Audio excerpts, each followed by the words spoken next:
19 अप्रैल 1975 का दिन भारतीय इतिहास के स्वर्णिम अक्षरों में लिखा हुआ था।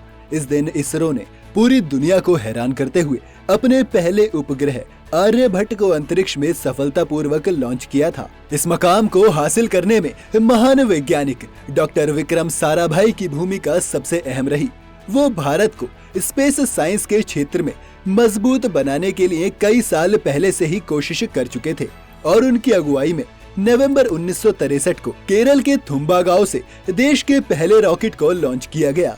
इन्हीं प्रयासों की वजह से उन्हें भारत के स्पेस प्रोग्राम का पितामह माना जाता है। विक्रम साराभाई ने इसरो से लेकर IIM अहमदाबाद की स्थापना तक महत्वपूर्ण भूमिका निभाई। आज हम आपको उनके बारे में कुछ अनसुने तथ्य बताने जा रहे हैं, तो वीडियो को पूरा देखना। स्वतंत्रता सेनानियों के घर में जन्मे थे साराभाई। विक्रम साराभाई का जन्म 12 अगस्त 1919 को अहमदाबाद के एक कुलीन परिवार में हुआ था। विक्रम के 8 भाई बहन थे और उनके पिता अंबालाल साराभाई एक बड़े कपड़ा व्यवसायी होने के साथ ही एक गांधीवादी भी थे।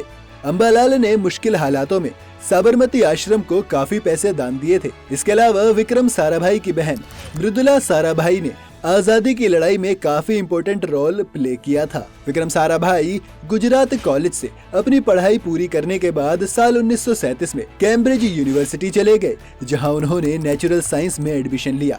लेकिन दूसरे विश्व युद्ध के शुरू होने के बाद उन्हें भारत लौटना पड़ा। भारत लौटने के बाद उन्होंने बेंगलुरु में बने भारतीय विज्ञान संस्थान में काम करना शुरू कर दिया और नोबेल पुरस्कार से सम्मानित डॉक्टर CV रामन की निगरानी में कॉस्मिक रे पर रिसर्च शुरू की और दीवारों को खबर भी ना हुई कि साल 1947 में उन्होंने अपनी PhD भी पूरी कर ली। अब साराभाई ने फिजिकल रिसर्च लेबोरेटरी यानी कि PRL की शुरुआत साल 1947 में की और आजादी के बाद उन्होंने इसे नई ऊंचाई देने के लिए कड़ी मेहनत में जुट गए। साल 1952 में उनके गुरु CV रामन ने एक नए PRL कैंपस की नींव रखी।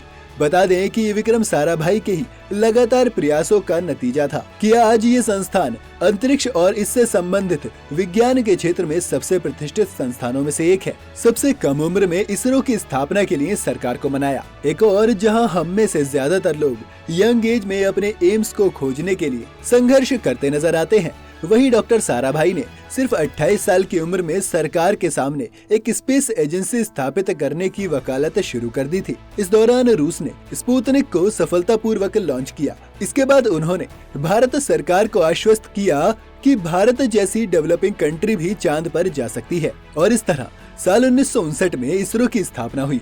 इसे लेकर एक मौके पर उन्होंने कहा था कि कुछ लोग विकासशील देशों की स्पेस एक्टिविटी को लेकर सवाल उठाते हैं, लेकिन हम अपने उद्देश्यों को लेकर स्पष्ट हैं। हमारी चाह चांद या ग्रहों की खोज करना नहीं है, लेकिन हमारा मानना है कि देश की समस्याओं को एडवांस तकनीकों के जरिए हल करने में किसी से पीछे नहीं रहना चाहिए। देश की पहली rocket launching. Doctor Vikram Sarabhai अब तक के सबसे दूरदर्शी वैज्ञानिकों में से एक थे। उनकी अगुवाई में 21 नवंबर 1963 को तिरुवनंतपुरम के थुम्बा नाम के एक छोटे से गाँव से देश के पहले रॉकेट को लॉन्च किया गया। थुम्बा इक्वेटोरियल रॉकेट लॉन्च पर कोई इमारत नहीं थी, इसलिए वहां के तत्कालीन बिशप की अनुमति से चर्च को कंट्रोल रूम को सौंप दिया गया और यही वजह है कि आज इसे विक्रम साराभाई स्पेस सेंटर के रूप में जाना जाता है। APJ अब्दुल कलाम के टैलेंट की पहचान की। देश के पहले रॉकेट को लॉन्च करने वालों में APJ अब्दुल कलाम भी युवा वैज्ञानिक के रूप में शामिल थे। डॉक्टर विक्रम साराभाई ने न सिर्फ डॉक्टर अब्दुल कलाम का इंटरव्यू लिया, बल्कि उन्हें निखारने में भी महत्वपूर्ण भूमिका निभाई। इस बात पर डॉक्टर कलाम ने एक बार कहा था कि ज्यादा क्वालिफाइड नहीं होने के बावजूद डॉक्टर विक्रम साराभाई ने मुझ पर ध्यान दिया, क्योंकि मैं कड़ी मेहनत कर रहा था। एक युवा वैज्ञानिक के तौर पर उन्होंने मुझे आगे बढ़ने के लिए कई जिम्मेदारियां सौंपी। हर मुश्किल घड़ी में वो मेरे साथ थे। आर्यभट्ट को लॉन्च करने में निभाई महत्वपूर्ण भूमिका। साल 1971 में इस महान वैज्ञानिक की सिर्फ 52 साल की उम्र में मौत हो गई, लेकिन उन्होंने भारत का पहला उपग्रह बनाने की दिशा में काफी पहले ही कोशिश शुरू कर दी थी। कॉस्मिक रेज और ऊपरी वायुमंडल के विषय में उनकी रिसर्च आज भी एक मील का पत्थर बनी हुई है। भारत में केबल टीवी की शुरुआत। दौर था साल 1966 का, जब एक विमान दुर्घटना में डॉक्टर होमी जहांगीर भाभा की मौत हो गई और तभी विक्रम साराभाई को परमाणु ऊर्जा आयोग का अध्यक्ष चुना गया।